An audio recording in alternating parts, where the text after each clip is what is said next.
श्री कृष्णा श्री कृष्णा श्री कृष्णा श्री कृष्णा। गुरुर्ब्रह्मा गुरुर्विष्णुः गुरुर्देवो महेश्वरः गुरुः साक्षात् परं ब्रह्म तस्मै श्री गुरवे नमः। तस्मै श्री गुरवे नमः। हरि ओम तत्सत्। వేదాంత ప్రాతస్మరణం త్రిశ్లోకి. గడిచిన 2 సత్సంగములలో మనం మొదటి శ్లోకం యొక్క అర్థాన్ని చూసాము. ఈరోజు రెండో శ్లోకం యొక్క అర్థాన్ని చూస్తాం. మొదటి శ్లోకం ఒకసారి స్మరించుకుందాం. రెండో శ్లోకం కూడా చదువుతాను. ప్రాతస్మరామి హృది సంస్ఫురదాత్మతత్వం సచిత్ సుఖం పరమహంసగతిం తురీయం యత్స్వప్నజాగర సుషుప్తమవైతి నిత్యం తద్బ్రహ్మ నిష్కలమహం న చ భూతసంఘః. ప్రాతర్భజామి మనసా వచసామగమ్యం వాచో విభాంతి నిఖిలా యదనుగ్రహేణ యన్నేతి నేతి వచనైర్నిగమా అవోచుః తం దేవదేవమజమచ్యుతమాహురగ్రం. మొదటి శ్లోకంలో ఆచార్య శంకరులు వారు మనకు బోధించారు, తద్ బ్రహ్మ నిష్కలం అహం. గడిచిన సత్సంగంలో ఆ మొదటి శ్లోకంలోని పదాన్ని మనం అర్థం చాలా లోతుగా విచారించి చూసాము. చివరిగా చెప్పినటువంటి ఆ లైన్లో వాక్యమునందు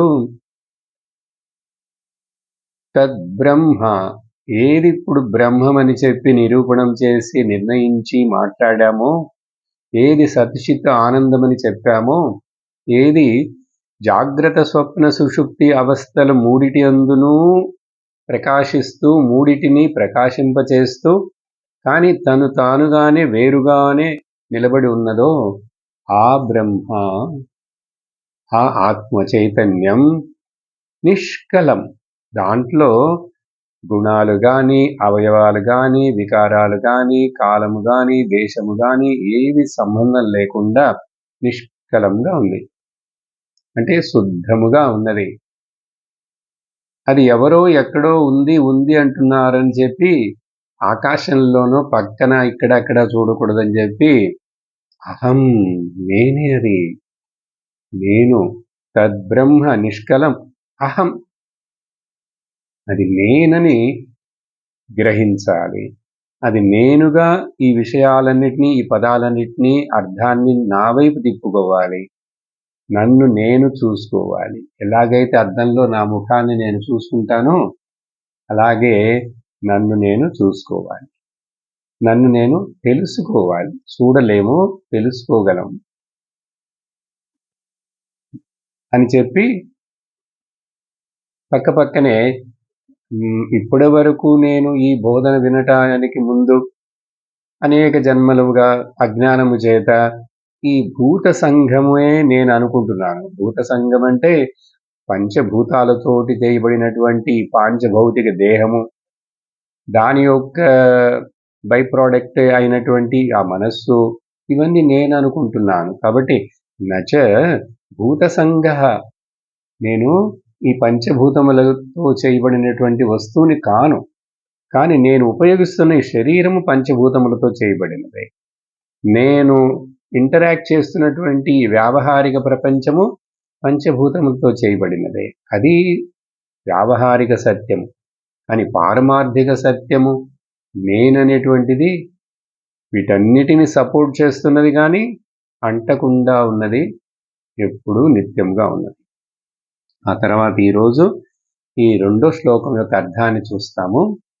ఇక్కడ ఆచార్యులు వారు అదే పదాన్ని ప్రాతః పొద్దున్నే లేవగానే అని చెప్పి ఆ స్మరామి అనే పదానికి బదులుగా భజామి అని వాడుతున్నారు. భజామి అంటే ఏంటి? ఆత్మల గురించి భజన చేయటమా? ఆత్మల గురించి ఎట్లా భజన చేస్తాము? రాముడు కృష్ణుడి గురించి అయితే భజన చేయొచ్చు. ఇక్కడ భజ అనేటువంటిది ఆ ధాతువు భజ్ అంటే సేవాయాం. దానికి చాలా అర్థాలు చెప్పచ్చు.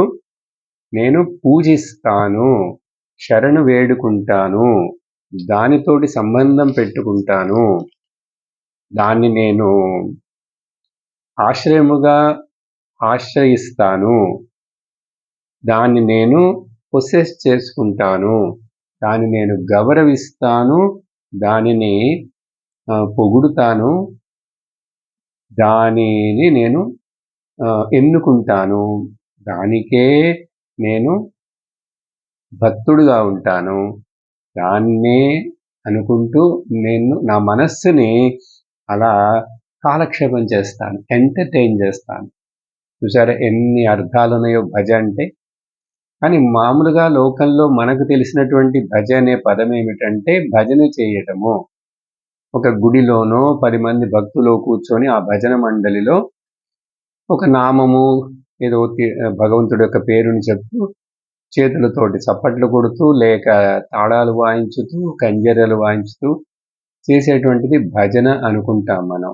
ఇక్కడ భజించటం అంటే పూజించటం, భజించటం అంటే సేవించటం, చింతించటం, అన్ని అర్థాలు దీని కింద వస్తాయి. మరి అప్పుడు వేరుగా ఎందుకు? అక్కడ స్మరించడం అంటే మనస్సులో జ్ఞాపకం తెచ్చుకుంటాననేది చెప్పారు. ఇప్పుడు ఆ జ్ఞాపకం ఉన్నటువంటిది నాకు తెలిసినటువంటి దాన్ని నేను ఇప్పుడు నిత్యము దాన్నే అనుసంధానం చేస్తాను, అనుసరిస్తూ దానినే చింతిస్తుంటాను, దానినే భజిస్తుంటాను. అంటే దానికి నేను భక్తుడుగా ఉంటానని. భజన అనేటువంటిది భగవంతుడికి చేసేది కదా. అందుకనే భగవంతుడిని పూజించేటువంటి ఆ మనుషుని భక్తుడు అన్నారు. ఆ భక్తుడు చేసేటువంటి, చదివేటువంటి, చెప్పేటువంటి ఆ కీర్తనలు, ఆ పాటలు, పద్యాలన్నిటిని కూడా భజన అన్నారు కదా. ఎలాగైనా సరే మొత్తానికి ఆత్మతత్వంనే చెప్పటానికి మరలా భజ అనే పదాన్ని ఉపయోగిస్తున్నారు. అంటే నువ్వు వేరే ఇంకా రామ కృష్ణ భజనలు చెయ్యాలని నీకు మనసులో ఉంటే అప్పుడప్పుడు చేస్తుండవు.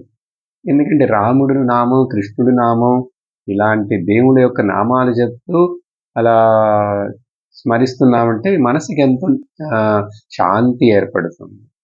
కానీ ఇప్పుడు మనకు మనసు శాంతి ఏర్పడినది, ఆ శాంతమైన మనస్సులో ఇప్పుడు జ్ఞానాన్ని మనం పొందాలి. దాన్ని ఉపయోగించుకొని జ్ఞానాన్ని పొందాలి. అప్పుడు ఆ శాంతమైన మనస్సుని నేనిప్పుడు నా స్వరూపము మీదకే తిప్పాను దృష్టిని.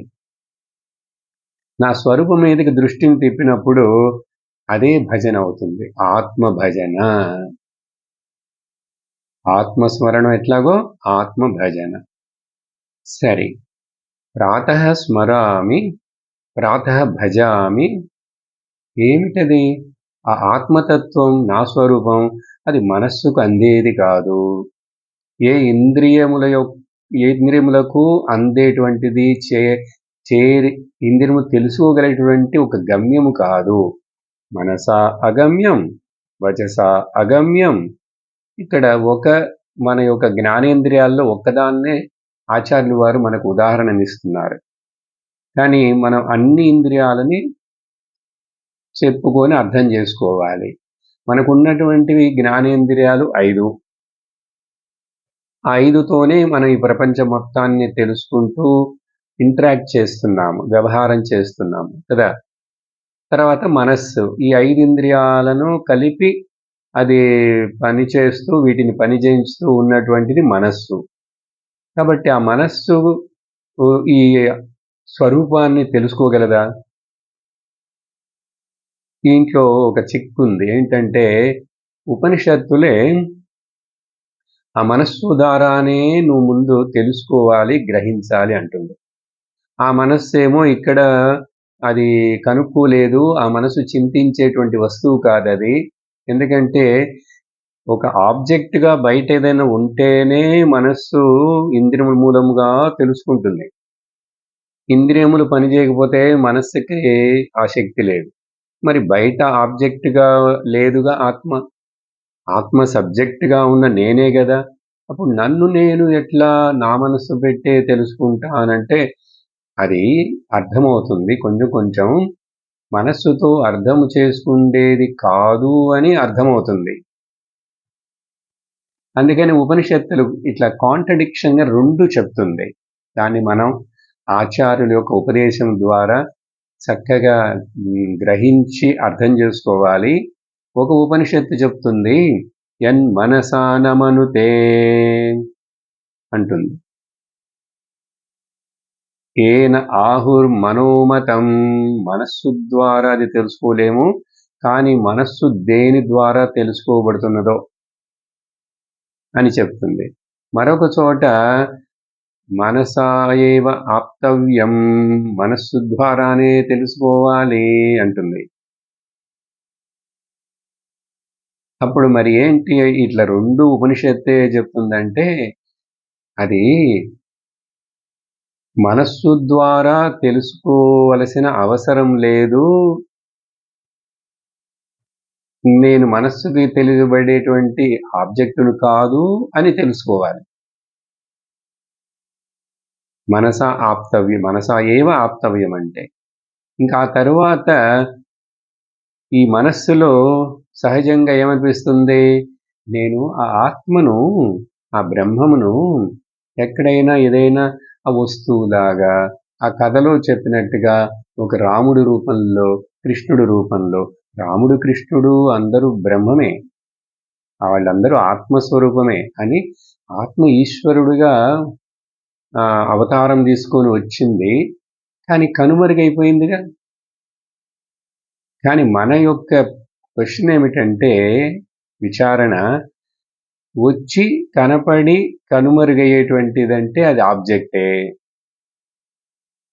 అప్పుడు ఈ ఆబ్జెక్టివ్ వరల్డ్‌లో ఏదైనా తెలుసుకోవటం, గ్రహించటం, చూశాను, దర్శించాను అంటే అవి నిత్యము కాదు, సత్యము కాదని తెలుసుకోవాలి. అందుకనే మనం ఆ భాగవతము, రామాయణంలో ఇంకా బాగా కథలన్నీ అర్థం చేసుకున్న తర్వాత లోతుగా వెళ్ళినప్పుడు ఏం చెప్తారంటే దాంట్లో తత్వమును తినాలి. ఏమిటి తత్వం చూపించాలి? రాముడు బ్రహ్మస్వరూపం. కృష్ణుడు ఆత్మ బ్రహ్మస్వరూపమే. అందుకని బ్రహ్మమునకు మరి రూపం లేదు. కానీ రూపంలో వచ్చాడే. నువ్వు బ్రహ్మమేవగా. మరి నువ్వెందుకు ఇప్పుడు ఇక్కడ ఈ ఒక శరీరముతోటి ఈ రూపంలో ఉంటూ దీని ద్వారా వ్యక్తమవుతున్నావు? నువ్వు ఎట్లాగైతే ఈ శరీరము ద్వారా బ్రహ్మమే అయినా కూడా వ్యక్తమవుతున్నావో ఒక వ్యష్టి రూపంలో, అలాగే ఈ బ్రహ్మము అన్ని శక్తులతోటి మాయని తన చేతిలో కంట్రోల్‌లో పెట్టుకొని మనలాగే ఒక సమయంలో ఒక తల్లిదండ్రులకి పుట్టాడు, అవతరించాడు అంటాం దాన్ని. అందుకనే అలా ఈశ్వరుడే తన యొక్క అన్నిటినీ అజ్ఞానము చేత ఈశ్వరుడు పుట్టడు. అందుకని ఈశ్వరుడు తీసుకునేటువంటి జన్మకు, మనము తీసుకునే జన్మకు, జీవుడు తీసుకునే జన్మకు చాలా భేదం ఉంది. అందుకనే ఈశ్వరుడు గనక దేహం తీసుకొని ఎక్కడైనా ఏదైనా ఒక కాలంలో, ఒక దేశంలో, ఒక చోట పుట్టాడు అంటే దాన్ని పుట్టాడని చెప్పం, అవతరించాడు అంటాం. అవతరించటం అంటే అవతరతి, దిగి వచ్చాడుట. ఇప్పుడు బావిలో కాలు జారి పడిపోయినాడు ఒకడు. ఇంకొకడేమో ఆ కాలు జారి పడిపోయిన వాడిని జాగ్రత్తగా తాడు పట్టుకోనో మెట్ల మీద నుంచో దిగి వెళ్ళి వాడిని రక్షిస్తాడు. ఇప్పుడు ఇద్దరు బావిలో ఉన్నారు. ఆ మొదట కాలు జారి పడిపోయిన వాడు ఉన్నాడు. ఈ తాడు పట్టుకొని బావిలోకి దిగి ఇంకొకడు ఉన్నాడు. ఇద్దరు బావిలో ఉన్నారు. కానీ భేదం ఉంది కదా. ఒకడేమో ఈ ప్రపంచంలోకి పడిపోయినాడు. ఇంకొక ఆయనేమో ఈ పడిపోయిన వాడిని లేవనెత్తడానికి, బయటికి తీసుకెళ్ళటానికి దిగి వస్తాడు. ఆ దిగి రావటాన్ని అవతరణం అంటారు. ఆ దిగి వచ్చిన వాడు ఎందుకొచ్చాడు? ఈ పడిపోయిన వాడిని రక్షించటానికి. ఇప్పుడు పడిపోయిన వాడికి దెబ్బ తగులుతుంది, దెబ్బ తగిలుంటుంది. కానీ ఆ దిగి వచ్చాడే వీడిని రక్షించడానికి, అతనికి దెబ్బ తగులుతుందా? తగలదు. కొంచెం శ్రమపడి వస్తాడు. అట్లాగే భగవంతుడు కృష్ణుడు రూపంలో ఈశ్వరుడు, రాముడి రూపంలో ఇట్లా అవతరించి వచ్చాడంటే ఆయన కావాలనే వచ్చాడు. మనకు కావాలని తెలిసి రాలేదు. ఎందుకంటే మనం అజ్ఞానంతో వచ్చాం, ఆయన జ్ఞానంతో వస్తాడు. ఇది భేదం. కాబట్టి అలా జ్ఞానముతో దిగి వచ్చి మనల్ని రక్షించటానికి, మనల్ని సంసార సముద్రంలోంచి తరించడానికి వచ్చిన ఆయనకు మనం భక్తిని చూపించాలి, ఆయనని ప్రార్థించాలి, ఆయనని స్మరించుకోవాలి. ఇలా మొదట అర్థం చేసుకుంటే ఇప్పుడు మనసు చేత వెళ్ళి చేరేది గమ్యం కాదు, ఏ ఇంద్రియము యొక్క శక్తి చేతను అది గమనించి చేరేది కాదు అని చెప్పి, అందుకనే ఆ విష్ణు సహస్రనామముల్లో కానీ, లలితా సహస్రనామం దేవి యొక్క నామాల్లో చక్కగా విచారించి చూస్తే కొన్ని పదాల్లో తెలుస్తుంది అక్కడ మనకు. ఏంటది? ఈ బ్రహ్మస్వరూపమైనటువంటి ఆత్మ చైతన్యము ఉదాహరణ మనకు లలితా సహస్రనామంలోది ఒక నామం చెప్తాను. అప్రమేయ స్వప్రకాశ మనోవాచామగోచర, ఒక వాక్యం అది ఆ శ్లోకంలో. అప్రమేయ, దాని యొక్క సైజు, దాని యొక్క మెజర్మెంటు చెప్పేటువంటి వస్తువు కాదు ఆ శక్తి దేవి, కానీ తనకు తానే స్వప్రకాశంగా ప్రకాశిస్తున్నది. కానీ మనస్సు చేత, వాక్కుల చేత వాటికి అందదు కాదు, అగోచర. అర్థమైందా? అందుకనే ఉపనిషత్తు ఈ మాటనే చెప్పేటప్పుడు యతో వాచో నివర్తంతే, ఎక్కడ ఈ వార్తలు వెళ్ళి ఆ బ్రహ్మం గురించి వర్ణించాలి, చెప్పాలని చెప్పి ప్రయత్నం చేసి వర్ణించలేక, చెప్పలేక తిరిగి వచ్చేసినాయిట. అర్థమైంది? యతో వాచో నివర్తంతే. అందుకని అలా చెప్పి ప్రాతః భజామి మనసా అగమ్యం వచసా అగమ్యం అని చెప్పి తెలుసుకోవాలి. దీన్ని మొదట చెప్పానే, యన్ మనసానమనుతే. ఆ కేనోపనిషత్తులో ఈ విషయం చాలా లిటిగేషన్ తోటి కాంప్లికేటెడ్గా వర్ణించబడింది. శిష్యుడు అక్కడ చెప్తాడు, ఏమంటాడంటే నాకు తెలుసు, నాకు తెలియదు. బ్రహ్మము తెలుసా అంటే నాకు తెలుసు అన్నాడు, నాకు తెలియదు అన్నాడు. అంటే అర్థం ఏంటి? నాకు తెలుసు నేను సబ్జెక్టునని, నాకు ఆబ్జెక్ట్గా ఆత్మ తెలియదు. నేనే కాబట్టి సబ్జెక్టుగా నేను ఆత్మనని నాకు తెలుసు, నేను ఆబ్జెక్ట్గా తెలుసుకోబడే వస్తువుని కాదని నాకు తెలుసు. కాబట్టి తెలుసు, నాకు తెలియదు. ఆబ్జెక్ట్గా నాకు తెలియదు, సబ్జెక్టుగా తెలిసిందన్నాడు. అటువంటి వాడు బెస్ట్ స్టూడెంట్ అంటుంది కేనోపనిషత్తు. ఆ తర్వాత ఎవరైనా నాకు తెలుసు అన్నాడంటే వాడికి తెలియలేదు అని అర్థం, ఎవరైనా నాకు తెలియలేదన్నాడంటే వాడికి తెలుసు అని అర్థం. ఏమిటది? ఈ లిటిగేషన్ అంతా అక్కడ శంకరాచార్యుల వారి భాష్యాన్ని వింటూ మనం చదివామంటే అర్థమవుతుంది. ఎనీహౌ, ఎక్కువ పదాలు వాడి ఎక్కువ మాట్లాడామంటే ఈ కొంచెం మాటల గారడీగానే ఉంటుంది. వేదాంత శాస్త్రం జిగ్లరీ ఆఫ్ ది వర్డ్స్ అంటారు.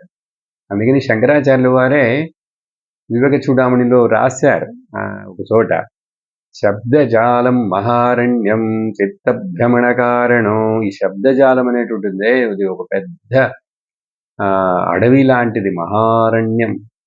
దీంట్లో మహారణ్యంలోకి నీకు దోమ తెలియకుండా, ఏమి తెలియకుండా అట్లా కళ్ళు గంతలు కట్టి తీసుకెళ్ళి దించారనుకోండి, ఇంకా ఆ తర్వాత నీ కళ్ళగంతలు తీసినాను సరే నువ్వు ఎక్కడున్నావు, ఏంటి, ఎటెళ్ళాలి, ఏంటి ఏం తెలియదు నీకు. అప్పుడేమవుతుంది, భ్రమించిపోతావు కదా. చిత్త భ్రమణమునకు కారణమవుతాయి ఈ ఎక్కువ మాటలు చెప్తుంటే అని శాస్త్రమే మళ్ళీ తనను తాను నిగ్రహించుకుంటుంది.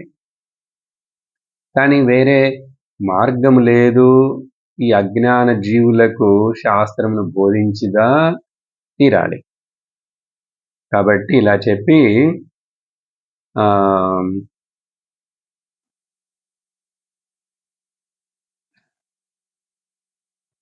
కానీ ఈ ఆత్మ, బ్రహ్మం, సత్యం అన్నిటినీ అది ప్రకాశింపచేస్తున్నదే. నిఖిలా వాచః యద్ అనుగ్రహేణ విభాంతి. కానీ ఎవరు ఏది ఉండుట చేత అన్నీ తెలుసుకోబడుతున్నాయో, ఆ తెలుసుకోబడేవన్నీ లేకపోయినా కూడా ఏది ఉంటున్నదో, ఉండగలదో అది ఏదది? నేను. నేను 5 ఇంద్రియముల ద్వారా ఏవేవో అన్నిటినీ తెలుసుకుంటున్నాను. కానీ ఈ ఏ ఒక్క ఇంద్రియము కూడా నన్ను తెలుసుకోలేదు. ఇది ఇంకా కొంచెం కింద లెవెల్లో అని చెప్తే అర్థమవుతుంది. కళ్ళు అనేక వస్తువులను, రూపాలను, వర్ణములను చూస్తున్నాయి. ఆ వస్తువు నా కన్ను చేత చూడమనేటువంటి ఈ క్లిప్పు, ఈ పచ్చ రంగు, ఈ క్లిప్ అనే వస్తువు, ఇది నా కళ్ళను తెలుసుకోగలదా? కళ్ళు నన్ను చూసినాయి కాబట్టి నేను కళ్ళను చూసి చెప్తాను. అసలు దీనికి చైతన్యం లేదు. ఇంకొకటి, ఇది జడము. అప్పుడు అర్థం ఏమిటి? బయట వస్తువులన్నీ జడం కాబట్టి కళ్ళను తెలుసుకోలేకపోయినాయి. ఎందుకంటే కళ్ళు అక్కడ సబ్జెక్ట్గా ఉన్నాయి, వస్తువులన్నీ బయట ఆబ్జెక్ట్గా ఉన్నాయి. కాబట్టి ఎప్పుడు కూడా సబ్జెక్ట్ని తెలుసుకోలేదు. సరే, వస్తువులంటే ఏదో ప్రాణం లేనిది అని మీరు క్లిప్పు చూపించారండి. ఇప్పుడు మనస్సు విషయానికి వస్తే ఏమైంది? ఇక్కడ మనస్సు సబ్జెక్ట్ అవుతున్నది, ఇంద్రియములు ఆబ్జెక్ట్ అవుతాయి. ఇది దృగ్దృశ్య వివేకంలో చదివాం మనం. దృగ్దృశ్య వివేకంలో ఇట్లా చెప్తారు. ఇప్పుడు మారింది పొజిషన్. మొదట దృక్కుగా ఉన్నటువంటి ఇంద్రియములు ఇప్పుడు దృశ్యమైపోయినాయి. ఎవరి దృష్టిలో? మనస్సు దృష్టిలో. సో మనస్సు దృక్కుగా ఉన్నప్పుడు ఏమైంది? సబ్జెక్ట్ అయింది. ఇంద్రియాలు దృశ్యమైపోయినాయి, ఆబ్జెక్ట్ అయింది. అప్పుడు కన్ను మనస్సును తెలుసుకోగలదా? కన్ను ద్వారా ఏమి గ్రహించబడిందని చెప్పి మనస్సు ఇన్ఫర్మేషన్ పంపిస్తే మనస్సు తెలుసుకుంటున్నది. కానీ ఇప్పుడు ఈ కన్ను ఆ మనస్సును తెలుసుకోగలదా? తెలుసుకోలేదు. మరొక స్టెప్ పైకి వెళ్తాం. ఇక్కడ ఏం వార్త ఉపయోగించారు? కన్నెందుకు? అదే తీసుకుంటా నేను ఉదాహరణ. మనకి ఏం చెప్పారు? వాచః అన్నారు. వాచః అంటే వాగింద్రియాన్ని గురించి చెప్పారు. అంటే మన నాలుక, టంగ్. యాక్చువల్గా ఈ వాగింద్రియం ఉంది చూసారా, ఇది వచ్చి వాగ్ ఇంద్రియం అవయవం. ఇది మొదట ఈ అవయవం అంటే ఈ గోళకం, ఇది వాగ్ గోళకం. ఇది వాక్ ఇంద్రియము ద్వారా ఇది శక్తి తీసుకుంది. వాగింద్రియం శక్తి తీసుకోవడం అంటే బ్లెస్డ్ బై అంటారు. వాగింద్రియము ద్వారా. వాగింద్రియము వెనక ఎవరున్నారు? వాగింద్రియం అంటే వాగ్ దేవత శక్తి ఉంది అక్కడ. ఆ వాగింద్రియము దేని నుంచి అది అనుగ్రహం తీసుకుంది శక్తిని? మనస్సు దగ్గర నుంచి. మనస్సు ఎక్కడి నుంచి తీసుకుంది అంటే బుద్ధి దగ్గర నుంచి తీసుకుంది. ఈ మనస్సునేమో చిదాభాసమంతాం, ఈ మనస్సు అంటే బుద్ధిలో, అక్కడ అది ఎక్కడి నుంచి తీసుకుంది? దేని ద్వారా? చూడండి, ఒకటొకటి ఏమైనాయి? మొదట ఆబ్జెక్ట్గా ఉన్నవి సబ్జెక్ట్గా ఉన్నది తర్వాత ఆబ్జెక్ట్ అయిపోతుంది. ఇలా వెళితే చివరికి ఆత్మ చైతన్యం ఎరుక ఉంది చూసారా, ఆ ఎరుక దగ్గరికి వచ్చేసరికి ఇవన్నీ కిందవన్నీ దృశ్యాలైపోయినాయి. మరి ఆ ఎరుకకి పైన ఇంకేమని ఉందండి? ఇంకేం లేదు. సా కాష్ట సా పరాగతి అంటుంది కఠోపనిషత్తు. అదే చివర, అదే గమ్యం, అదే గోల్, అదే ఎల్ల. ఇంక దానికంటే ఏం లేదు. కాబట్టి అన్ని ఎక్కడ ఇప్పుడు దేని నుంచి ప్రారంభమై అన్నీ ప్రొజెక్ట్ అయినాయి. ఇవన్నిటినీ మళ్ళా ఒకటొకటి విత్డ్రా చేసేస్తే ఈ ట్రాన్సిస్టర్స్ రేడియోలు ఉండేవి కదండి ఆ రోజుల్లో, ఇప్పుడు కనపడవు. దానికి ఇట్లా ఏరియల్ ఉంటుంది, ఇట్లా లాగుతాం.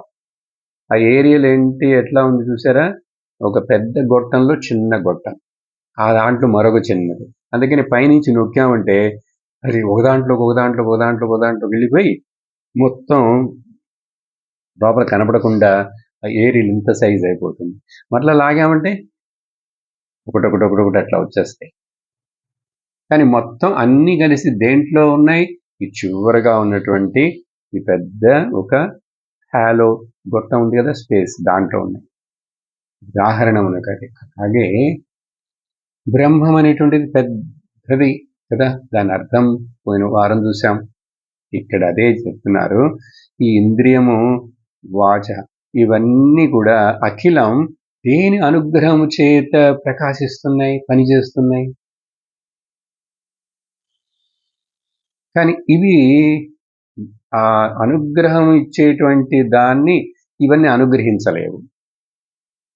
అర్థమైందా? అందుకని ఇలా ఒకటొకటి నెగెట్ చేస్తూ వస్తే చివరికి ఉన్నదేంటి? ఆ బ్రహ్మ చైతన్యమే అని చెప్పి విభాంతి. మన మనస్సులో చూడండి, మొదట అసలు మాటలు, వాక్ గురించి చెప్తున్నాం కదా. ఇక్కడ వాక్ అనేటువంటిది బయట మనం మాట్లాడి రావటానికి ముందు అది మైండ్లో ప్రోగ్రామ్ అయింది, ఆ పదాలు. అర్థమైందా? ఆ తర్వాత పదాల రూపంలో బయటకు వస్తాయి. అందుకని ఏమంటారంటే మన ఆలోచనలే మన మాటలు, మన మాటలే మన పనులు, మన పనులే మన యొక్క హ్యాబిట్స్, మన పనులే మన హ్యాబిట్స్, అలవాట్లు, మన అలవాట్లే మన పర్సనాలిటీ, క్యారెక్టర్ అంటారు కదా. నా జీవిత విధానం, నా జీవిత విధానము, నా పర్సనాలిటీ, నా యొక్క డెస్టినీ, నా యొక్క డెస్టినీ అంటే ఏంటి? ఇదే మరలా వచ్చేటువంటి జన్మకంత కారణమవుతుంది. కాబట్టి మన డెస్టినీని మనమే నిర్ణయిస్తున్నాం. అందుకని దీన్ని వాచ్ అంటారు. If you watch your words, watch your thoughts, they become your words. Watch your words, they become your actions. Watch your actions, they become your habits. Watch your habits, that becomes your lifestyle, character. Watch your character, that is your destiny. సరే, ఇలా చెప్పి ఆ తర్వాత ఇప్పుడు మరి ఏం చేయమంటారు?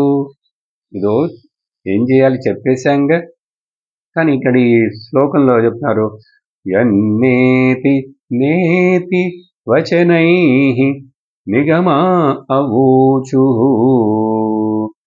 నిగమ అంటే వేదం, వేదం అంటే ఉపనిషత్తులు, వేదాంతము. ఓకే, నిగమంలో ఏం చెప్పబడింది? అవోచుః, చెప్పబడినాయి.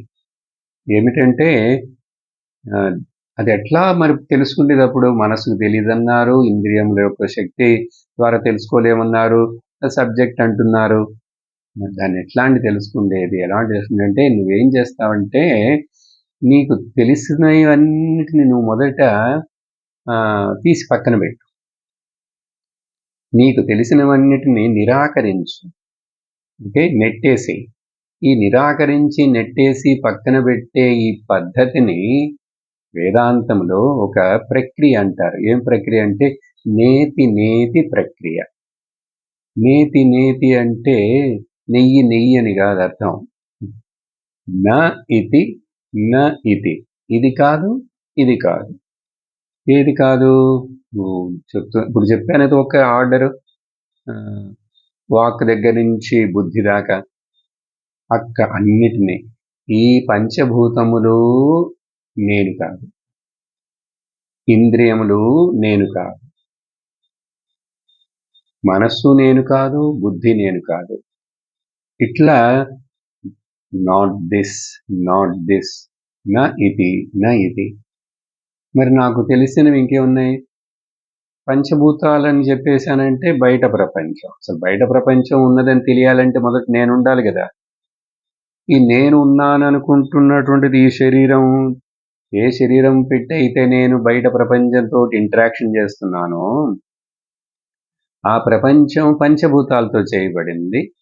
ఇంటరాక్ట్ చేస్తున్నటువంటి ఈ శరీరం కూడా పంచభూతాలతో చేయబడింది. కాబట్టి ఒకడు తెలుసుకుండేవాడుగా ఉన్నాడు, ఇంకోటి తెలుసుకోబడేదిగా ఉంది. అలాగే మరి ఇంద్రియము, మనస్సు, బుద్ధి అన్నీ పంచభూతాల యొక్క సంఘాతములే. అప్పుడు వీటికి సంబంధం లేక అన్నిటినీ నేను నెట్టేసేసాను, పక్కన పెట్టేశాను, నిరాకరించాను, నెగేట్ చేశాను. ప్రాసెస్ ఆఫ్ నెగేషన్ అంటారు దీన్ని ఇంగ్లీష్లో. నేతి అన్నిటినీ, నీ ఆస్తులు పాస్తులు బంధువులు అది ఇది ఏదైనా సరే అన్నిటినీ, ఇంకా నీ ఇష్ట దేవుణ్ణి కూడా పక్కకి అక్కడ నెట్టిపెట్టు. ఎందుకంటే దేవుడిని నేను ఇప్పుడు ఇక్కడ పోయినసారి చెప్పాను అనుకుంటాను, ఆబ్జెక్ట్గా చూస్తున్నాను కదా. నువ్వు ఆబ్జెక్ట్గా దేనినైనా చూస్తున్నంత వరకు నిన్ను నీవు సబ్జెక్ట్ అనేది నువ్వు తెలుసుకోవు, అసలు నీ మీద నువ్వు ఫోకస్ చేయవు. కానీ నువ్వే బ్రహ్మము, నువ్వే ఆధారము, నువ్వే సచ్చిదానంద స్వరూపుడవు. కానీ మనకేంటంటే ఈ మనస్సు అనేది పెట్టుకొని మనం ఈ బయటికి పరిగెత్తటం మొదలుపెట్టాం. ఈ బయటకి దేవుడి పేరు చెప్పి పరిగెడతాము, దయ్యం పేరు చెప్పి బయటికి పరిగెడతాము, సినిమా పేరుతో పరిగెడతాము, అన్నిటి పేరుతో పరిగెడతాం, సత్సంగం పేరుతో కూడా పరిగెట్టుకుంటూ వెళతాం. చివరికి ఆ సత్సంగం మనకు కొంచెం మార్గదర్శనం అవుతుంది. అక్కడికి వచ్చిన తర్వాత ఎందుకు పరిగెత్తుకుంటూ వచ్చావు, నువ్వే కదా, నువ్వే బ్రహ్మం అని చెప్పి చివరికి చాలా రోజులు ఉపదేశం చేసి 10 సంవత్సరాలు 15 సంవత్సరాలు గురువు గారు అప్పుడు చెప్తే, నువ్వు పరిగెత్తుకుంటూ వచ్చావు మంచిది, కానీ నిన్ను నీవు తెలుసుకోవడానికి అసలు నువ్వు పరిగెత్తి రావని అవసరం లేదని ఇక్కడ తెలుసుకున్నావు. కానీ నువ్వు ఇక్కడికి రాకపోతే నువ్వు పరిగెత్తి అవసరం లేదని తెలుసుకోవడానికి నువ్వు పరిగెత్తుకుంటూ రావాలి. ఎక్కడికండి? సత్సంగానికి. అర్థమైందా? వేరే మార్గం లేదు కదా. మరి ఇక్కడికి వచ్చిన తర్వాతనే కదా ఇవన్నీ వింటున్నాను, తెలుస్తున్నాయి. సరే, యన్నేతి నేతి వచనై. ఈ నేతి అనేటువంటి ఈ ముఖ్యమైన ఈ వాక్యము, ఈ పద్ధతి, నెగేషన్, ఇది బృహదారణ్యకము స్పెషల్. బృహదారణ్యకంలో ఈ విషయం 5 చోట్ల ప్రస్తావించబడింది, 5 చోట్ల. అందుకని బృహదారణ్యకోపనిషత్తు ఈ నేతి వాక్యానికి ప్రసిద్ధం అని చెప్పి. తర్వాత ఈ విధంగా నువ్వు అన్నిటినీ నిరాకరించాలి. అది నువ్వు ఏది ఈ నేతి అనేటువంటి నిరాకరణ పద్ధతి ద్వారా అన్నిటిని నిరాకరించిన తర్వాత శేషం ఉంటుంది. శేషం అంటే మిగిలి ఉన్నది. భాగారాలు లెక్కలు చేసేటప్పుడు శేషం మిగిలిందంట. ఏం మిగులుతుంది? అన్నిటినీ నెగెట్ చేసేసాను, ఇప్పుడు నేను ఒక్కడే ఉన్నా. ఆ నెగెట్ చేసిన వాడిని నేనున్నాను. ఈ నెగెట్ చేసిన వాడిని నన్ను నేను negate చేసుకోగలనా? I can never negate this negator. ఇది సత్యం. నెగెట్ చెయ్యలేనటువంటి, నిరాకరించలేనటువంటి ఆ ఉనికి ఎరుకైనటువంటి నేను నిజస్వరూపం, నేనే బ్రహ్మమును అని చెప్పి ఇలా తెలుసుకోవాలి.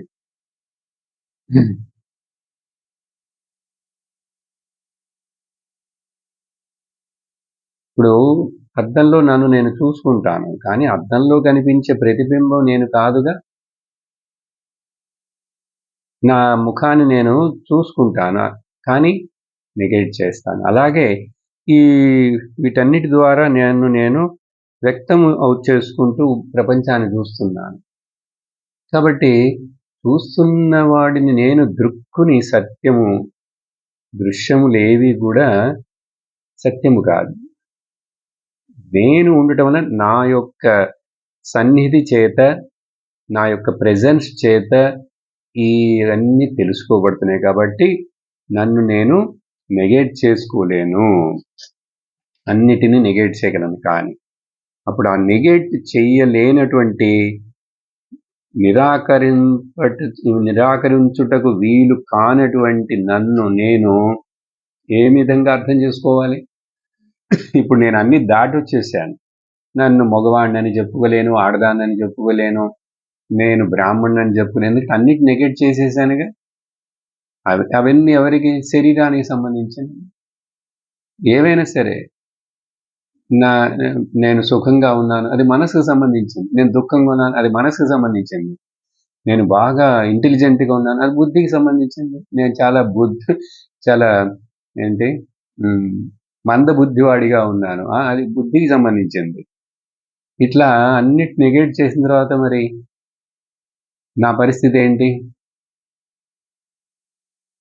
ఆ నెగేటర్ ఎవరైతే ఉన్నారో, శేషముగా మిగిలి ఉన్నానో నేను, అది దేవదేవం తం దేవదేవం.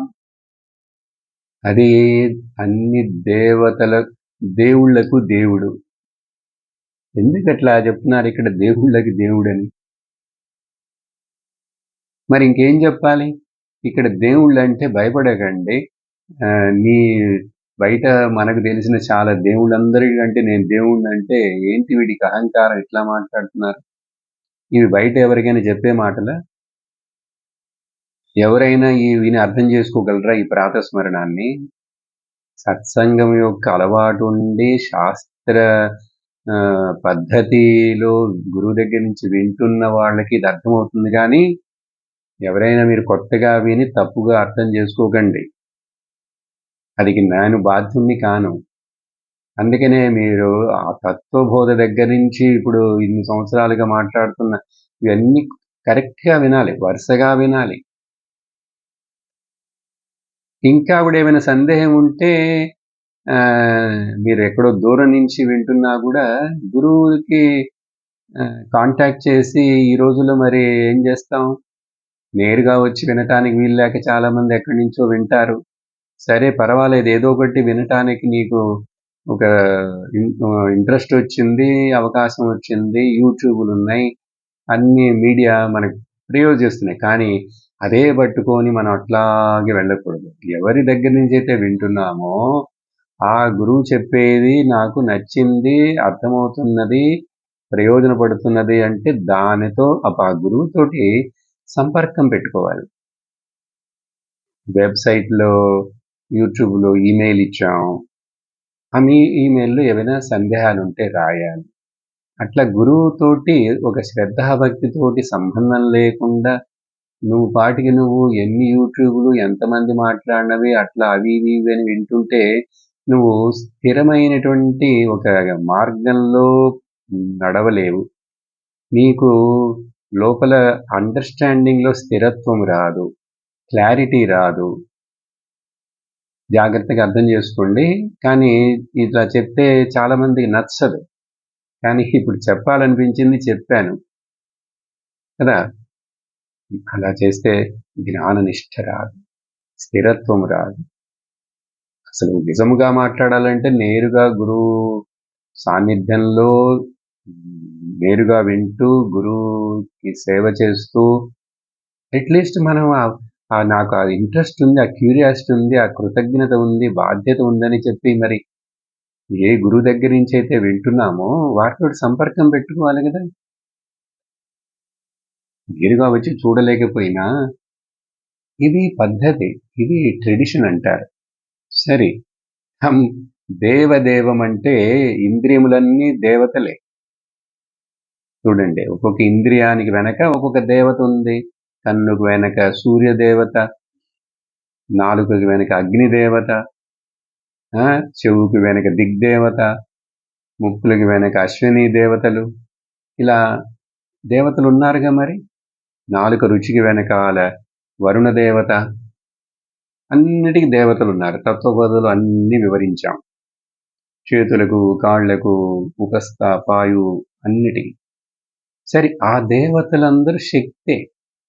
ఒక్కొక్క దేవత యొక్క శక్తి అనుగ్రహం ద్వారా ఇక్కడ పనిచేస్తున్నాయి. కానీ అసలు వీటన్నిటికీ అస్తిత్వం ఇచ్చి వాటికి శక్తినిస్తూ వాటి యొక్క ఉనికికి కారణమైనటువంటి దేవం ఎవరు? బ్రహ్మం. బ్రహ్మం యొక్క మాయాశక్తి ద్వారా ఈ ప్రొజెక్షన్ అంతా ఇది మొదలైంది. జగత్, దాంట్లో శరీరాలు, జీవులు, కర్మలు, పుట్టటాలు, చావటాలు అన్నీ మొదలైనవి. అప్పుడు మరి ఆ బ్రహ్మం ఎవరు వేరుగా ఉన్నాడంటే లేదు. ఇప్పుడు శాస్త్రం వేదాంతం యొక్క ముఖ్యమైన లక్ష్యం అదే కదా. ఆ బ్రహ్మము నువ్వు వేరు కాదు బాబు, నువ్వు వేరు కాదు. జీవో ఈశ్వర జీవో బ్రహ్మ ఏవ నా అపరహ. సో జీవ ఈశ్వరుల యొక్క ఐక్యం రావాలి. జీవ ఈశ్వరుడు అంటే మళ్ళీ ఎవరండి? ఆయన అంటే ఈశ్వరుడు అంటే సమష్టి. ఆ మాయా సహిత బ్రహ్మం ఈ సృష్టికి కారణంగా ఉండి మాయను తన చేతిలో పెట్టుకొని ఇక్కడ కర్మఫల దాతగా ఉన్నాడు. ఆయన ఈశ్వరుడు అంటాం. కానీ బ్రహ్మ దృష్టిలో చూస్తే నా కిందని ఈశ్వరుడు ఉన్నాడు. కానీ ఈ శరీరంతో, ఈ అల్పమైనటువంటి శక్తితోటి నేను చెప్పలేను. కానీ బుద్ధిలో చెప్పలేనంటే చెప్పడానికి భయం పడతాం. కానీ బుద్ధిలో నాకు అర్థమైపోయింది, అసలు నేను అనేటువంటిది కదా అన్నిటికీ సెంటర్గా, న్యూక్లియస్గా ఉంది. కాబట్టి ఆ దేవములన్నిటికీ దేవమైనటువంటి దేవదేవం, ఆ బ్రహ్మం నేను అజం.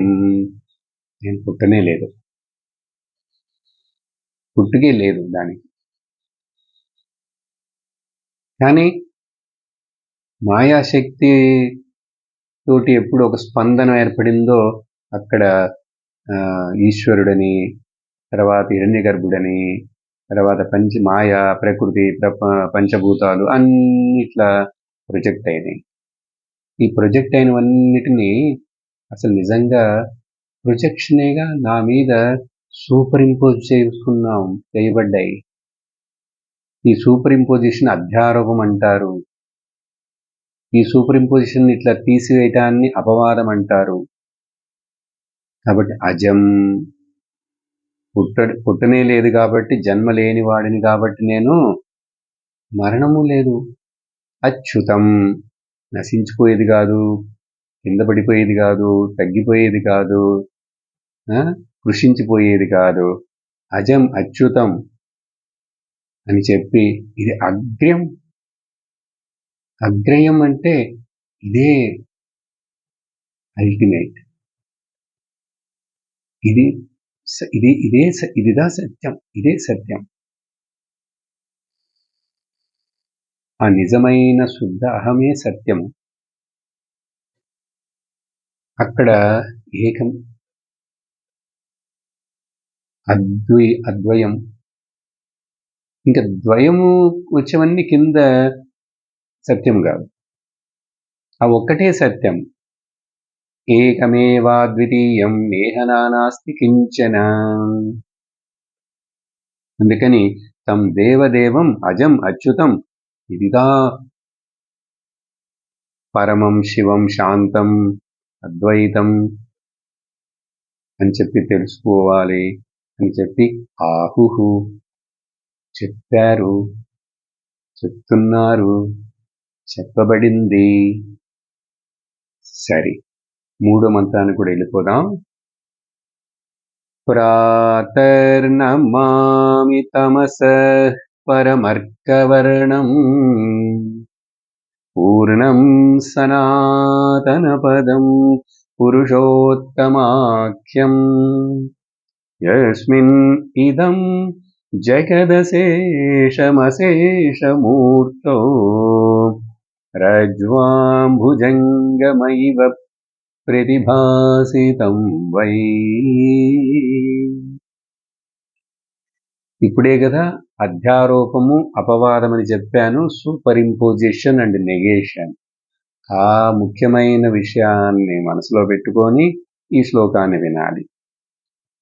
ప్రారంభంలో శంకర్లు వారు ఏం చెప్తున్నారు, ఇక్కడ నమామి అనే పదాన్ని ఉపయోగిస్తున్నారు. ప్రాతః నమామి, మొదట స్మరామి చెప్పారు, తర్వాత భజామి చెప్పారు, ఇప్పుడు నమామి అంటున్నారు. నమామి అంటే నేను నమస్కరిస్తాను. ఎవరికి? ఆత్మకే. అందుకని ఆత్మ ప్రదక్షిణం, ఆత్మ నమస్కారం. అసలు నేను ఎక్కడైనా ఎవరికైనా నమస్కారం చేస్తున్నా అంటే అర్థం ఈ అహంకారముతో కూడినటువంటి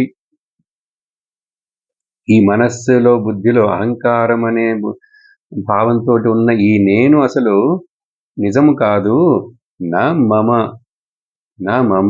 నమః అని చెప్పి ఆ నిజమైనటువంటి బ్రహ్మమే అంతటా ఉన్నదని ఆ బ్రహ్మకి అసలు నాకు నేనే నమస్కారం చేసుకుంటున్నాను.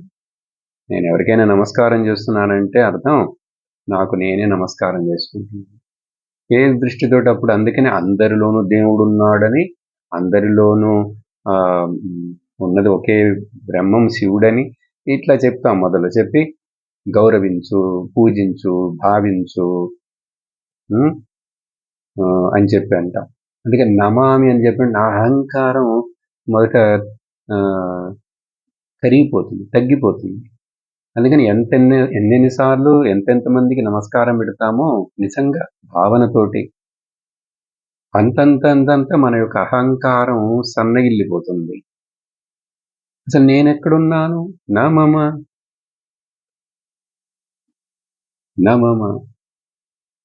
నేను కాను, నా మహ అని. కానీ ఈ నా మమ అనేటువంటిది జనరల్గా యజ్ఞంలో ఆహుతి అగ్నిలో వేసేటప్పుడు ఇదం న మమ అంటాం.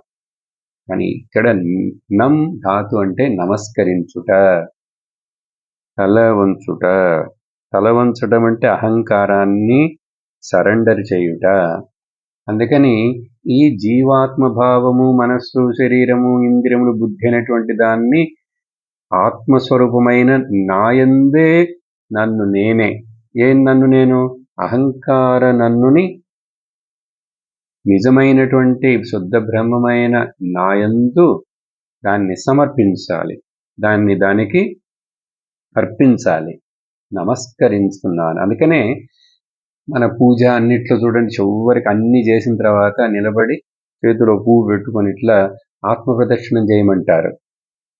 యాని కాని చ పాపాని జన్మాంతరకృతాని చ తాని తాని వినశ్యంతి 3 సార్లు ఇలా తిరుగుతాం. ఆత్మ ప్రదక్షిణం ఏమిటది అర్థం? అప్పుడు అలాగే పూజ చేసేటప్పుడు ప్రారంభంలోనే అన్నిటినీ శుద్ధం చేసిన తర్వాత కలశ పూజ, శంఖ పూజ, భూమి పూజ, ఆసన పూజ ఇవన్నీ చేస్తాం. అన్ని ఆవాహనం చేసాం. అన్నీ అయిన తర్వాత వేరే ఇంకా అభిషేకం ఇవన్నీ ప్రారంభించడానికి ముందు నన్ను నేను కూడా శుభ్రం చేసుకోవాలి. ఏ విధంగా శుభ్రం చేసుకోవాలి? పువ్వు తీసుకొని నా మీద తల మీదే నీళ్ళు అటు చల్లుకొని ప్రోక్షణం అంటారు దీన్ని, ఆత్మప్రోక్షణం. ఆత్మప్రోక్షణకి చల్లి చేయిని తీసుకొచ్చి ఇక్కడ గుండె దగ్గర పెట్టుకొని దేహో దేవాలయ ప్రోక్త జీవో దేవ సనాతన త్యజేదజ్ఞాన నిర్మాల్యం సోహం భావేన పూజయేత్. ఇక్కడ ఆ పూజించబడేటువంటి ఆ దేవుడు, ఈ పూజిస్తున్న వాడు ఈ రెండు ఒకటే. దేహమే దేవాలయము. ఈ దేవాలయంలో నివసిస్తున్నటువంటి దేహి సనాతనుడు ఈశ్వరుడే. అప్పుడు నిజంగా చెప్పాలంటే నాకు నేనే పూజ చేసుకుంటున్నాను. మరి ఎందుకు నాకు నేను పూజ చేసుకోవడం? అహంకారం కదా. అహంకారం తగ్గటానికి. అలా చెప్తే ఈ వేదాంతపరముగా అర్థం కాదని ముందర ఆ శివలింగానికి, ఆ శాలిగ్రామమునకు, ఆయనకు, ఆ పెద్దవాళ్లకు నమస్కరించు, కాళ్ళు పట్టుకో, నమస్కరించు, నీళ్లు చల్లుకో, ఇవన్నీ చెప్పి వీడిని అహంకారాన్ని ఎట్లాగైనా మొదట్లో సన్నగిల్లించ చేస్తేనే అజ్ఞానం పోవటానికి కొంచెం మార్గం ఏర్పడుతుంది. లేదా వీడికి జ్ఞానం వేదాంతం అర్థం కాదు అని. ఆ ఉపాసన, భక్తి ఇవన్నీ చాలా అవసరం in the beginning stage of the సాధక. అవన్నీ చేసి ఇప్పుడు వేదాంతమునందు అసలు తత్వం ఏమిటని తెలుసుకోవాలని ఎప్పుడైతే జిజ్ఞాస వస్తుందో వాళ్ళకి ఈ వేదాంత ప్రాతస్మరణం ఋషిలోకి. ఇప్పుడు ఏం చదివాం దీంట్లో? ఈ బయట సూర్యోదయం గురించి ఒక ఎగ్జాంపుల్గా తీసుకొని చెప్తున్నారు. ఈ బయట సూర్యోదయం ఏమిటంటే అదేం తెలియజేస్తున్న లోపల ఏర్పడే జ్ఞానోదయమే ఈ బయట సూర్యోదయముగా. అందుకని ఆ జ్ఞానోదయం కోసమే కదా గాయత్రి. ఆ బయట ఉన్న సూర్యుడిని పూజించు, సంధ్యావందనాలు చేయని చెప్పి చిన్న వయసులోనే వాడికి ఎందుకు మొదలు పెడుతున్నారు? ఆ తర్వాత వీడు కొంచెం తెలుసుకొని మెచ్యూరై అర్థం చేసుకొని ఆ లోపల ఉన్నటువంటి ఆత్మే ఆ సూర్యుడు. అందుకని జ్ఞానోదయమే బయట సూర్యోదయము, బయట సూర్యుడే లోపల ఉన్నటువంటి బ్రహ్మస్వరూపం అని. కాబట్టి ఈ బయట ఉదయించడం అంటే ఇక్కడ లోపల అవేకనింగ్ అని అర్థం కదా. అదొక సింబాల్ అట్లా. అందుకని సూర్యుడు ప్రత్యక్ష నారాయణ, సూర్యనారాయణ అని నమస్కరించాలి ప్రతిరోజు. ఎంత అందంగా చక్కగా ఉంటుంది. పొద్దున్న ఎన్నిసార్లు చూసినానో తెగటదు. మిగతావి ఏవి చూసినానో చాలు అనిపిస్తుంది. ఈ ప్రకృతి, చంద్రుడు, సూర్యుడు, మేఘాలు, నక్షత్రాలు ఎన్నిసార్లు చూసినా ఇంకా చూస్తూనే ఉండాలనిపిస్తుంది. సరే, అప్పుడు ఈ లోపల అవేకనింగ్ వచ్చేంత వరకు అవన్నీ బయట చేస్తారు. ఇంకా కొంచెం లోపల అంతర్దృష్టి ఏర్పడినప్పుడు, ఎందుకంటే అంతర్దృష్టి వస్తే తప్ప జ్ఞానోదయం కలగదు, సత్యము తెలియదు. అంతర్ముఖ సమారాధ్యాం బహిర్ముఖ సుదుర్లభ. మరలా అదే లలితా సహస్రనామ మంత్రం చూసారా? ఎవరికైతే అంతర్దృష్టి ఏర్పడుతుందో వాళ్ళకి ఆ దేవీ శక్తి, దేవి యొక్క నిజస్వరూపం తెలియబడుతుందని అక్కడ దేవి పేరు. కాబట్టి ఆత్మతత్వంనే లోపల స్మరించు అంటున్నారు. నమామి అన్నారు. సో పూజిస్తాను, నమస్కరిస్తాను. ఈ ఆత్మతత్వం ఏంటంటే ఇది తమసః పరం. ఇది ఈ తమసః పరస్తాత్ అనేటువంటి పదం చాలా చోట్ల ఉపనిషత్తులోనూ పురుష సూక్తంలో కూడా ఉపయోగించబడింది. ఆదిత్యవర్ణం తమసః పరస్తాత్ అని. కాబట్టి అర్కవర్ణ అంటే సూర్యుడి యొక్క కాంతి ఎలాగో అలాంటిది. ప్రాతర్నమామి తమసః పరం అర్కవర్ణం. ఇప్పుడు జాగ్రత్తగా అర్థం చేసుకోవాలి. కళ్ళు తెరిచుంటే సూర్యుడు వెలుతురుందని తెలుస్తుంది. కళ్ళు మూసుకుంటే సూర్యుడు వెలుతురు లేదు, చీకటిగా ఉంది అని. చీకటిగా ఉందని ఎట్లా తెలుసు నీకు?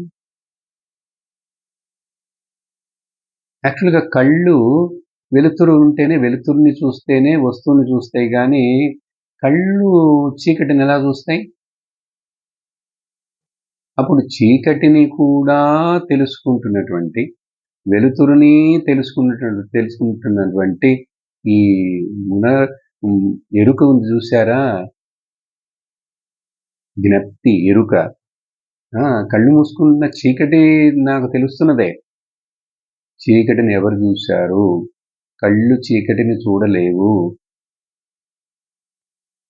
ఇప్పుడు సూక్ష్మమైనటువంటి అప్పుడు చీకటికి వెలుతురికి కూడా మీరి రెండిటిని తెలుసుకునేటువంటిది తమసః పరః దాటి ఉన్నటువంటిది ఆ సూర్యుడి కంటే కూడా అని అర్థం.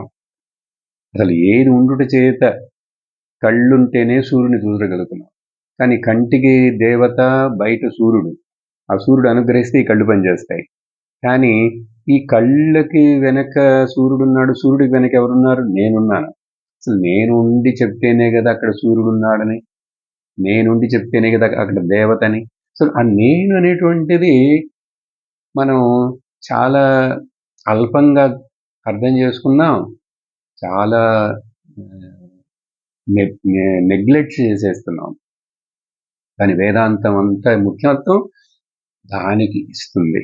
కాబట్టి తమసః పరం అర్కవర్ణం అని చెప్పి ఆదిత్యవర్ణం అని పురుష సూక్తంలో. అప్పుడు ఇంకొకటి అడుగుతాం, చిన్న విచారణ. సూర్యుడు ఎప్పుడైనా చీకటి తెలుస్తుందా? సూర్యుడికి చీకటి ఎప్పుడూ తెలియదు. ఒకసారిట ఎవరో వెళ్ళి చెప్పారు, ఓకే, ఒక హాస్యంగా చెప్పే విషయం. సూర్యుడి దగ్గర వెళ్ళి ఆ మిస్ డార్క్నెస్ చాలా నీకు తెలుసా, మిస్ డార్క్నెస్ ఉంది, వచ్చి చాలా అందంగా ఉంటుంది, ఆమెను పెళ్లి చేసుకో అంటే సూర్యుడిని, ఓ మిస్ డార్క్నెస్ ఎక్కడ ఉంటుందంటే భూమికి అటుపక్క ఉన్నది అన్నాడు. అంటే సూర్యుడు వేగంగా రథాలను తీసుకొని పరిగెట్టుకుంటూ వెళ్తున్నాడు మిస్ డార్క్నెస్ ని పెళ్లి చేసుకోవాలని. ఆయన పరిగెడుతూనే ఉన్నాడు, ఆయన మిస్ డార్క్నెస్ ని మీట్ చేయలేదు. సో బ్రహ్మచారి అయినటువంటి సూర్యుడు మిస్ డార్క్నెస్ ని పెళ్లి చేసుకోవాలని వెళుతూనే ఉన్నాడు. ఇంతవరకు ఇప్పుడు వరకు కూడా మిస్ డార్క్నెస్ ని చంద్రుడు కలుసుకునే లేదు పాపం. కలుసుకోవటం వీలవుతుందా? అలాగే ఎందుకు చెప్తున్నాను ఈ ఉదాహరణ? ఇప్పుడు మరి చీకటిని సూర్యుడు కలుసుకోలేకపోయినాడు, కానీ కళ్ళు మూసుకుంటే ఆ చీకటిని నేను చూస్తున్నానే. చీకటి ఉంది కళ్ళ ముందని ఇప్పుడే ఇట్లా మీరు ట్రయల్ చేసి చూడండి. కళ్ళు మూసుకుని చూస్తే చీకటి ఉంది. చీకటి ఎవరికి తెలిసింది? నాకు తెలుసు. అక్కడ చీకటి ఉందని నాకు తెలుసు. అప్పుడు మరి చీకటిని కూడా తెలుసుకుంటున్నటువంటి, వెలుతురిని తెలుసుకుంటున్నటువంటి నేను సూర్యుడి కంటే చీకటి కంటే గొప్పవాడినా కాదా? గొప్పవాడినే అని చెప్పాలంటే బాగా ధైర్యం ఉండాలి. ఓకే, అందుకని ఆత్మ దృష్టిలో ఆత్మ జ్ఞాన స్వరూపం. ఆత్మ జ్ఞాన స్వరూపం, జ్ఞాన దృష్టిలో ఆత్మకి అసలు ఇగ్నోరెన్స్ అంటే ఏంటో తెలీదు. ఇక్కడ ఎట్లయితే వెలుతురికి చీకటి అంటే తెలియలేదో, ఆత్మకు అజ్ఞానం అంటే తెలియదు. ఎందుకంటే ఆత్మ జ్ఞాన స్వరూపం. దానికి అజ్ఞానం అనేది అసలు ఎట్లా తెలుస్తుంది? అది ఎప్పుడు తమసపరస్తాత్ అర్కవర్ణం, అది ఎప్పుడు ప్రకాశిస్తూనే ఉంటే జ్ఞానస్వరూపంగా. అందుకనే ఉపనిషత్తు ఏం చెప్తున్నది? సత్యం జ్ఞానం అనంతం బ్రహ్మ. అప్పుడు ఇలా చెప్పిన తర్వాత అందుకనే నేను వేరే చాలా విషయాలను గురించి నాకు అజ్ఞానం ఉంది. I'm ignorant of so many things in the world. అందరికి అన్నీ తెలుసా? తెలియవు కదా, తెలియవు. అందరికి అన్నీ తెలియవు. కొంతమంది డ్రైవింగ్ తెలియదు, కొంతమంది కంప్యూటర్ తెలియదు, కొంతమంది వీణ తెలియదు, ఇది తెలియదు. కానీ I may be ignorant of many outer things, but I can never be ignorant about my self. బయట లోక విషయముల గురించి ఎన్నిటిని గురించో నాకు తెలియక అజ్ఞానిగా నేను ఉండుండొచ్చు, కానీ నా విషయంలో నాకు తెలియదు అనేటువంటి అజ్ఞానం ఎవ్వరికీ లేదు, ఉండదు. ఆ నేను ఉన్నదంటే అది జ్ఞానస్వరూపం అక్కడ. అందుకని అది స్వయం ప్రభాతం సకృత్ విభాతం అంటారు. మాండూక్యంలో చెప్పినట్లు నేను ఎప్పుడూ ఇగ్నోరెంట్గా ఉండటానికి ఆస్కారం లేదు. I'm not ignorant. నా గురించి నేను అజ్ఞానిని కాదు. అజ్ఞాని అంటే నాకు తెలియదు అనేది ఎవరైనా చెప్తారు? నేను ఉన్నానో లేదు నాకు తెలియదండి, చెప్పవు. అందుకని దీన్ని మాండూక్యంలో స్వయం ప్రభాతం సకృత్ విభాతం, ఎప్పుడు తనకు తాను ప్రకాశిస్తూనే ఉన్నది. కాబట్టి ఇక్కడ సూర్యుడు, ఈ చీకటి, ఈ ఉదాహరణ తీసుకొని చెప్తున్నారు ఆచార్యులు వారు. ముగించేస్తున్నాం. కాబట్టి అప్పుడు నేను పారమార్థికమైన జ్ఞానస్వరూపుడను. అందువలన చెప్పి ప్రాతర్నమామి తమస పరమర్కవర్ణ పూర్ణం. ఇది పూర్ణం.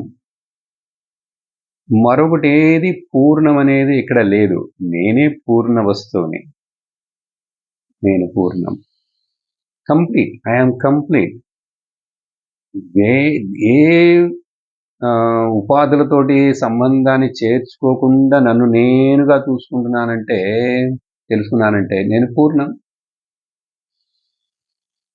కాబట్టి పారమార్థిక జ్ఞానస్వరూపమైన నేను పూర్ణం. ఎందుకంటే అది ఎప్పుడు అదే ఒకేలాగా ప్రకాశిస్తున్నది, ఎప్పుడు పూర్ణంగా ఉంది. అందుకని పూర్ణమంటే పూరయితి, ఇది పూర్ణం. ఏది అన్నిటినీ ఆక్రమించి అన్నిటి యందు వ్యాపించి. చూడండి, చీకటి తెలుసన్నాము, వెలుతురు తెలుసన్నాము, తెలుసు అని తెలుసన్నాము, తెలియదు అని తెలుసన్నాము, అన్నీ తెలుస్తున్నాయి. మెలకు తెలుస్తున్నది, కళ తెలుస్తున్నది, నిద్ర తెలుస్తున్నది, అన్నీ తెలుస్తున్నాయి. అన్నీ నా ముందు అట్లా తెలుస్తున్నాయి, పోతున్నాయి, వస్తున్నాయి. కాబట్టి పూరయతి ఇది పూర్ణం, అంత వ్యాపించి బాగా నిండి ఉన్నది. ఎట్లాగైతే వెలుతురు ఆకాశం అంతటా వ్యాపించింది. ఆకాశం ఎక్కడైనా లేదని చెప్తారా మీరు? స్పేస్. రాయికుళ్ళ కణం ఉందంటే ఆ కణమే స్పేసే. కణంలోనూ స్పేస్ ఉంది, స్పేస్లోనే కణం ఉంది. కాబట్టి ఆకాశం ఎక్కడ లేదని చెప్పలేము. అలాగే ఇప్పుడు ఈ రూమ్లో లైట్ వేసాను, ఇప్పుడు ఆ లైట్ అంతటా ప్రకాశిస్తుంది కదా. కాబట్టి ఇలా పూర్ణత్వాత్ అని కూడా మరొకటి, పూరయతి పూర్ణమని, పురుష. అందుకనే సనాతన పదం అది పూర్ణం, సనాతన పదం. సనాతనం అంటే ఎప్పుడు ఉండేటువంటి విషయం. పదం అంటే ఇక్కడ అబోర్డ్ పరమపదం అని, శివపదం అని చెప్తారే పురాణాల్లో. అట్లా ఎక్కడో ఎప్పుడో ఉండేది కాదు, ఎప్పుడు ఉన్నది. ఎప్పుడు ఉన్న వస్తువు, అది చోటు కాదు. అబోర్డ్ అని చెప్పినా కూడా పదం అని అంటే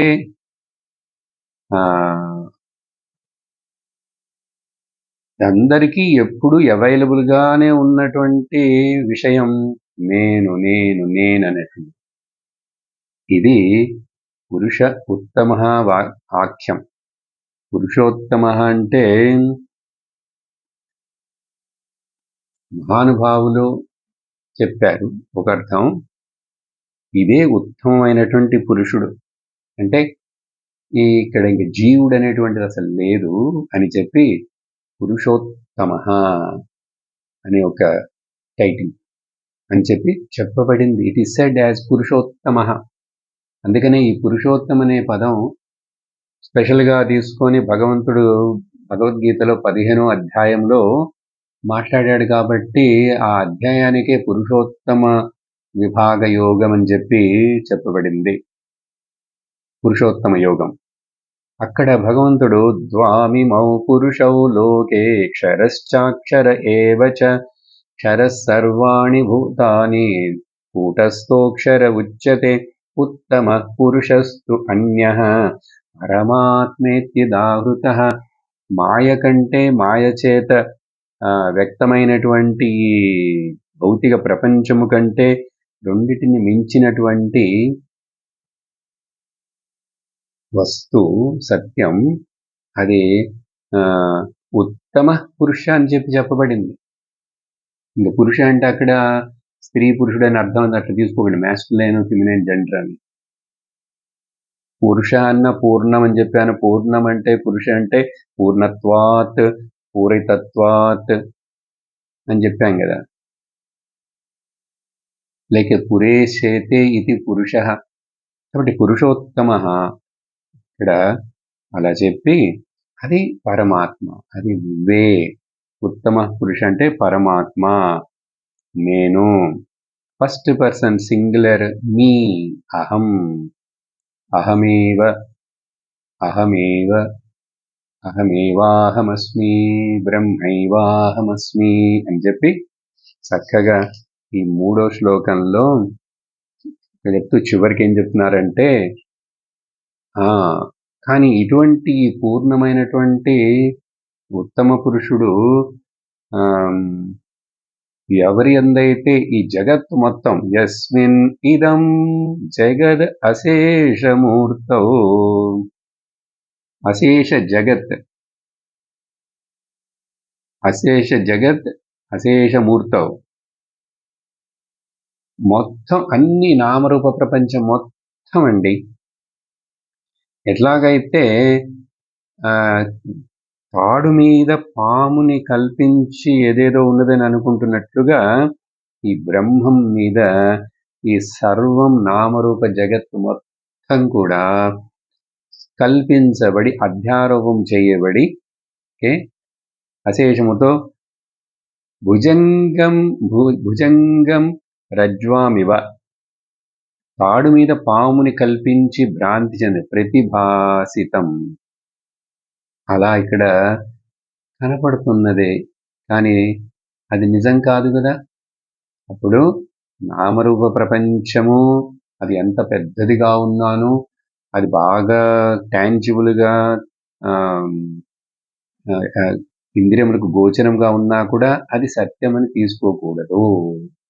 ఇలా చక్కగా వేదాంతం యొక్క సారం మొత్తాన్ని ఈ 3 శ్లోకములలో ప్రాతస్మరణంలో ఆచార్య శంకర్లు వారు చక్కగా వివరించారు.